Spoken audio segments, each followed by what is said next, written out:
Hello guys, welcome back to my channel শ্রাবণীর সাথে। তোমরা কেমন আছো? আশা করি ভালো আছো। তো দেখো, আমি তো মায়ের বাড়ি এসেছি, আজকে 4-5 দিন হয়ে গেল।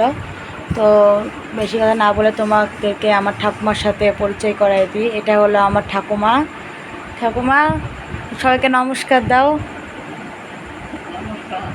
নমস্কার। আর তোমার যারা নাতি নাতনি বয়সী, তাদেরকে কি করবা? তাদেরকে ভালোবাসা দিবা না? আচ্ছা, তো তুমি কেমন আছো একটু দর্শকদেরকে বলে দাও, বন্ধুদেরকে বলে দাও। সবই ভালো আছি, হাঁটতে পারি। হাঁটতে পারো না? পায়ের সমস্যা? পায়ের না, মাথা। মাজার সমস্যা, মাজার যে হাড় ওটা ক্ষয় হয়ে গেছে অনেকটাই। তো ঠাকুমার বয়স কত ঠাকুমা এখন তোমার? একটু প্রায় 100 বছর বয়স হয়ে গেছে। সে এখনও দেখো কত সুন্দর আছে, কত সুন্দর বসে থাকতে পারে, হাঁটাচলা করতে পারে। আর আমরা এই বয়সে আছি অনেকে যারা হাঁটতেই পারি না, মাজার ব্যথা, পায়ের ব্যথা, মুখ লেগে থাকে। তো ঠাকুমার অনেক সুন্দর, দেখতেও খুব সুন্দর ঠাকুমা। আচ্ছা, তো আমাদের বাড়িতে যাবা না বেড়াতে? যাবো। কবে যাবা? এখন অনেক কিছু কথা বলতে পারে, অনেক কিছু দেখতে পায়, অনেক কিছুই করে, কোনো দিকে সমস্যা। সব করতে পারি, হ্যাঁ, তরকারি করতে পারি, তরকারিও করতে পারো? শাক বেচতে পারি, তারপরে খাওয়ার বাসন বেচতে পারি। এমনকি তুমি কাপড়ও মেলতে পারো, আমি দেখছি। তুমি কাপড় ধুতে পারি। এখন পারো না? না, এর আগে দেখছি কাপড়ও মেলতে পারতো কর্তা, মানে কর্তার অনেক কিয়া, কিন্তু কি বাবু, মশা মশা। তো সোমকে মশা কামড়াচ্ছে, ঘুম থেকে উঠছে সোম। এটা বম্মা কোনটা? বুড়ি বম্মা?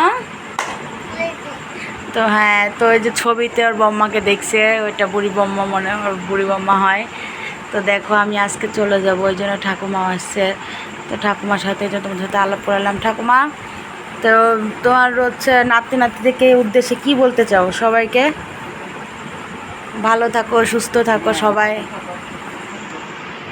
আর এইভাবে আমার ভিডিওটা যেন সবাই সাপোর্ট করে, ভিডিওটা দেখে, আমার চ্যানেলটা সবাই যেন সাবস্ক্রাইব করে, লাইক শেয়ার করে দেয়। নাতি নেই, মেয়ের মেয়ে, তার মেয়ে, তার ছেলে, তার দেখি ও, তুমি পোল নাতির মেয়েও দেখছো? ছেলে? ছেলে। পোল নাতির ছেলেও দেখে, তার কতটা ভাগ্য দেখেন। আমরা তো দেখতে পাবো কিনা তাও জানি না, আমাদের বিয়েও দেখতে পাবো কিনা তাও বলছিল, কিন্তু বিয়েটাও দেখতে পাচ্ছে। তো তার অনেক সৌভাগ্য। তো আজকে আমি মায়ের বাড়ি থেকে চলে যাবো, আপনাদেরকে দেখাবো, আমার সাথেই থাকেন। যে বেশি না, এখন বাজে 8টা, মনে হয় 9টা-10টার দিকে চলে যাব, তা দেখতে পাবেন। আর সোম কী করছে? সোম, এই যে সোম, সোম একটু হাই দিয়ে দাও। বাবু একটু হাই দিয়ে দাও, হাই। এটা চোখ টিপে দাও তো। ওই বাবা রে, এটা আমার কটকটি। তো ঠাকুমা এখন বাসায় চলে যাবে, ঠাকুমা অনেকক্ষণ থেকে বসে আছে। তো তোমরা আমার সাথেই থাকো, যে আমি বাসায় যাওয়া পর্যন্ত তোমাদেরকে ভিডিও দিতে থাকবো, তোমরা দেখো।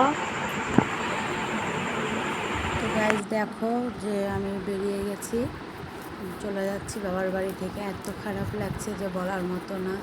ছিলাম কয়েকটা দিন, এবারই এসে বেশি ছিলাম। খুবই মনটা খারাপ লাগছে, কারণ মা খুব মন খারাপ করছিল, আর বোনও নাই। এদিকে বাবা আমাদেরকে এগিয়ে দিতে যাচ্ছে, আর বাবা ওর সাথে গল্প করছে যে দাদা তুমি চলে যাবা, দাদা তুমি চলে যাবা, তাই বলছে। খুবই কষ্ট পাচ্ছে। তো কিছু করার নাই, তাই নিয়তি চলে যেতেই হবে। বাবার বাড়িতে সারা জীবনের জন্য কেউ যায় না, জাস্ট অতিথির মতো হয়ে যায়। তারপর দেখো, আমরা রিক্সায় উঠে গেছি, বাবা তুলে দিয়ে চলে গেছে।